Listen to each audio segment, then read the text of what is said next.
স্বাগত জানাচ্ছি খবর সংযোগের বিশেষ আয়োজন টপ নিউজে। আজ আমরা ভ্রমণ করব পৃথিবীর 3 প্রান্তে, যেখানে প্রতিটি খবর কাঁপাচ্ছে বিশ্ব মানচিত্রের কোথাও না কোথাও। চলুন শুরু করি জিও পলিটিক্সের জটিল খেলা।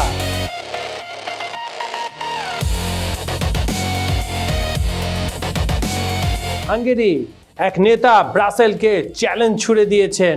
একটি দেশ বলছে তারা তাদের পথে স্বাধীন, তাদের অনুমতি লাগবে না। এখানেই শুরু হয় কূটনীতির চমকপ্রদক আরেকটি নাটক।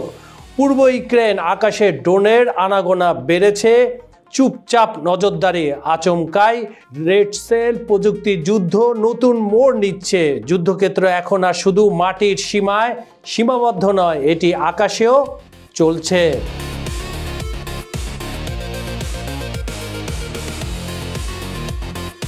এদিকে দূরবর্তী ভেনেজুয়েলার স্মৃতি ফিরে আসে ইরাক যুদ্ধের দিনগুলো। আকাশ সীমা বন্ধ, সৈন্য মোতায়েন, হোয়াইট হাউসের গোপন চাপ, সবকিছু যেন এক ধাঁধার মতো। সামরিক শক্তি, কূটনীতি এবং রাজনৈতিক নাটক। আর পাকিস্তানের সাবেক প্রধানমন্ত্রী ইমরান খান নিঃসঙ্গ কারাকক্ষে। পরিবার জানে না তিনি বেঁচে আছেন কিনা। রাজনৈতিক উত্তেজনা চরমে।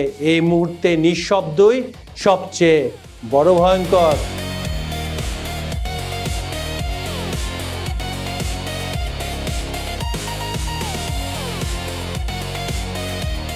আপনারা পৃথিবীর যে কোনো প্রান্ত থেকে আমাদের সঙ্গে এই খেলা দেখতে পারেন।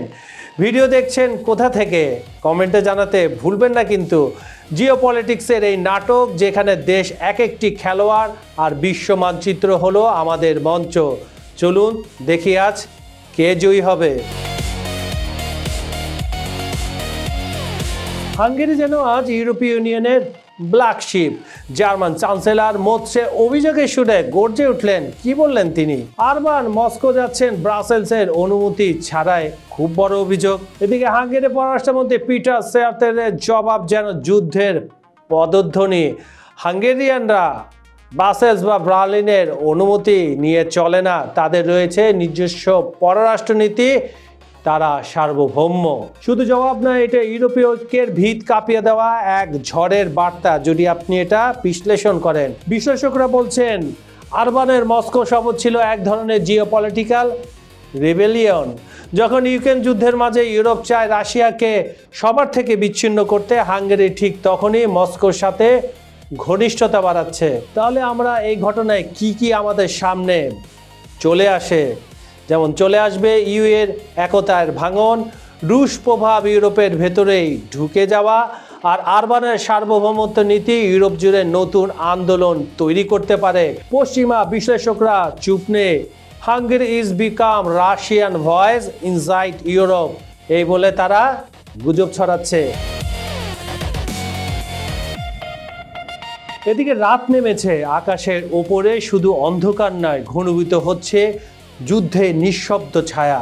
হঠাৎই রাশিয়ার প্রতিরক্ষা মন্ত্রণালয় ঘোষণা দিল মাত্র এক রাতেই ভূপাতিত 33টি ইউক্রেনীয় ড্রোন। বেশ বড় ঘটনা। মানচিত্রের জায়গাগুলোতে আগুনের বিন্দুর মতো জ্বলে উঠল। রোস্তবে 16টি, ক্রাসনোদায় 7টি, বেলগোরাদে 3টি, পুষ্ক অঞ্চলে 1টি, আর কৃষ্ণ সাগরে বিশাল অন্ধকারে 6টি ড্রোন ভূপাতিত করা হয়েছে। এগুলো শুধু কিন্তু সংখ্যা নয়, এটি আসলে যুদ্ধের অপরিচিত নতুন দিকের দরজা একেবারে খুলে দেওয়ার একটি শব্দ। এদিকে রাশিয়ার ব্যাটেল গ্রুপ সাউথ জানালো আরও এক ধাপ এগোনোর খবর। মানে তাদের জন্য, পুতিনের জন্য খুশির খবর। তারা ধ্বংস করেছে 3টি ইউক্রেনীয় গ্রাউন্ড রোবট, 1টি স্টার্লিং টার্মিনাল, আর ড্রোন পরিচালনার কয়েকটি গুরুত্বপূর্ণ অ্যান্টেনা। হাসপাতাল, শহর, ট্যাঙ্ক এসব নয়। যুদ্ধ এখন আর লোহা গোলার যুদ্ধ নয়, তাহলে কি? এটা হয়ে গেছে এখন AI driven রোবোটিজাইজড drone field battlefield. বিশ্লেষকদের ভাষায় রাশিয়ার স্ট্র্যাটেজি এখন খুবই পরিষ্কার। তারা ইউক্রেনের পুরো টেকনোলজিক্যাল ইনফ্রাস্ট্রাকচারকে ধীরে ধীরে বিচ্ছিন্ন করে দিচ্ছে, যাতে যুদ্ধ ধীর হয় আর ইউক্রেনের প্রতিরোধ ক্ষমতা ডিজিটাল অন্ধকারে একেবারে হারিয়ে যায়। রাত যখন গভীর হচ্ছে, তত স্পষ্ট হচ্ছে একটাই সত্যি, এই যুদ্ধ আর ভবিষ্যৎ দিকে নয়, ভবিষ্যতে এসে পড়েছে যুদ্ধক্ষেত্রে।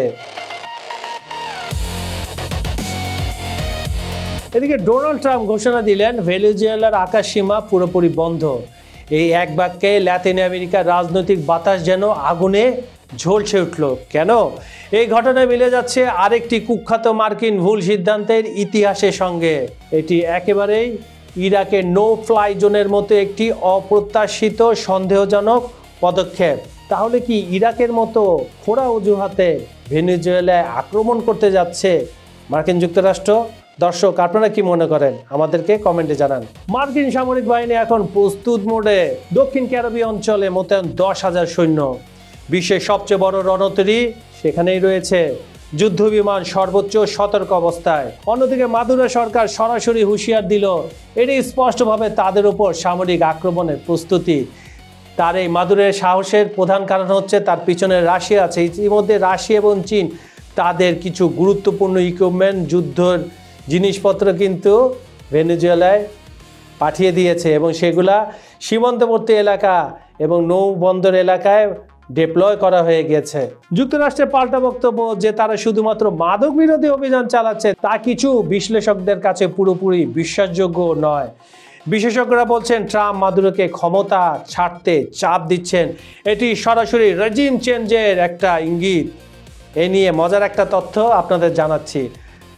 আর দর্শক, আপনাদের মনে আছে এই বছরে 31শে অক্টোবর বাহরাইনে অনুষ্ঠিত বার্ষিক নিরাপত্তা সম্মেলন মানামা সংলাপে আমেরিকার জাতীয় গোয়েন্দা পরিচালক তুলসী গিবার্ট কি বলেছিলেন? তিনি বলেছিলেন কয়েক দশক ধরে অন্য দেশের সরকার পরিবর্তন, রেজিম চেঞ্জ বা রাষ্ট্র গঠনের নীতি অনুসরণ করে এসেছে যুক্তরাষ্ট্র। সে তখন স্বীকার করে নেয়। আমরা সবাই জানতাম সেটা সারা বিশ্বে ওপেন সিক্রেট ছিল, কিন্তু তারা এটা সর্বপ্রথম স্বীকারোক্তি দিল। তখন প্রেসিডেন্ট ডোনাল্ড ট্রাম্পের শাসনকালে যুক্তরাষ্ট্রের এই নীতির সমাপ্তি ঘটেছে। তিনি অফিসিয়ালি জানিয়ে দিলেন যে এখন থেকে কোনো দেশের রেজিম চেঞ্জের যুক্তরাষ্ট্র আর থাকবে না। আর এখানে ভেনেজুয়েলা যেটা হচ্ছে সেটা কি রেজিম চেঞ্জ না? আপনারাই বলুন দর্শক, আপনারা এ বিষয়ে কমেন্ট করতে পারেন আমাদের। ভেনেজুয়েলা আকাশসীমা বন্ধ হওয়া শুধু সামরিক উত্তেজনা নয়, এটি হতে পারে 2025-26 সালের সবচেয়ে বড় ভূ রাজনৈতিক বিস্ফোরণ।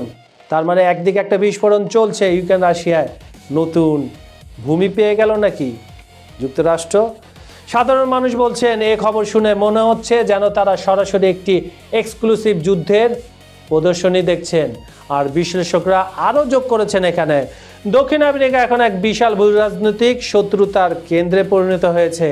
আগামী সপ্তাহগুলোতে আন্তর্জাতিক কূটনীতিতে এমন উত্তেজনা খুব কমই দেখা গেছে। যেভাবে পরিস্থিতি এগোচ্ছে, আমেরিকা বলছে মাদক বিরোধী অভিযান, মাদুরো বলছেন আক্রমণ আসছে এবং ট্রাম্পের অঙ্গভঙ্গি যেন কেবল একটি সংকেতই দিচ্ছে, রেজিম চেঞ্জে তারা পিছপা হবে না।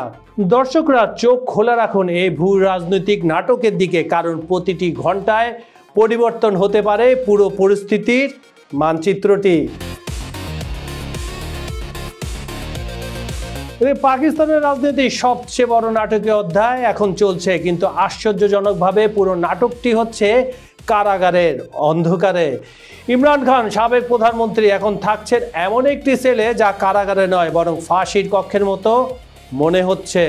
ছেলের কাসিমের অভিযোগ বলছে 22 ঘন্টা একাকী সেল, পরিবারকে দেখা করতে দেওয়া হচ্ছে না, 6 মাস ধরে ফোন নেই, চিকিৎসককে দূরে রাখা হয়েছে। সবচেয়ে ভয়ঙ্কর, আমরা জানি না তিনি বেঁচে আছেন কিনা। জাতিসংঘে পর্যন্ত আবেদন গেছে, পিটিআই নেতারা কারাগারের বাইরে বিক্ষোভ করছে। এদিকে সরকার বলছে ইমরান খান সম্পূর্ণ সুস্থ, কিন্তু প্রমাণ দেখাতে পারছেন না। বিশেষজ্ঞরা বলছেন এটা পাকিস্তানের সাইকোলজি ব্রেকিং স্ট্র্যাটেজি, যেখানে রাজনৈতিক প্রতিপক্ষকে ভেঙে ফেলার জন্য সম্পূর্ণ বিচ্ছিন্ন করে রাখা হয়। হাঙ্গেরি ইউরোপের ভিত কাঁপাচ্ছে, ইউক্রেন যুদ্ধ নতুন প্রযুক্তির যুগে ঢুকে গেছে। ভেনেজুয়েলায় সামরিক প্রস্তুতি ইরাককে মনে করিয়ে দিচ্ছে, আর পাকিস্তানে চলছে অন্ধকার রাজনীতি। এগুলো শুধু খবর নয়, এগুলো আগামী দিনের ভূ রাজনৈতিক মানচিত্র। একদিকে শক্তির লড়াই, অন্যদিকে মানুষের গল্প। বিশ্ব আজ দাঁড়িয়ে আছে নতুন এক অনিশ্চয়তার দুয়ারে। দেখুন, বুঝুন, বিশ্লেষণ করুন, কারণ আপনার জানা মানেই আপনার ক্ষমতা। আজকে টপ নিউজের খবর সংযোগের স্পেশাল ভিডিওটি যদি আপনাদের একটুও ভালো লেগে থাকে, লাইক করুন, কমেন্ট করুন, শেয়ার করতে ভুলবেন না। খবর সংযোগের সঙ্গে থাকুন, সাবস্ক্রাইব করে রাখুন, কারণ এই পথ চলার সাথী আপনারাই। আর হ্যাঁ, মনে করিয়ে দিই, আপনি কোন দেশ, বিভাগ, জেলা, উপজেলা, গ্রাম, এমনকি কোন এলাকা থেকে দেখছেন সেটা কমেন্টে জানিয়ে দিন। আপনাদের প্রতিটি মন্তব্যই আমাদের টিমের জন্য নতুন শক্তি।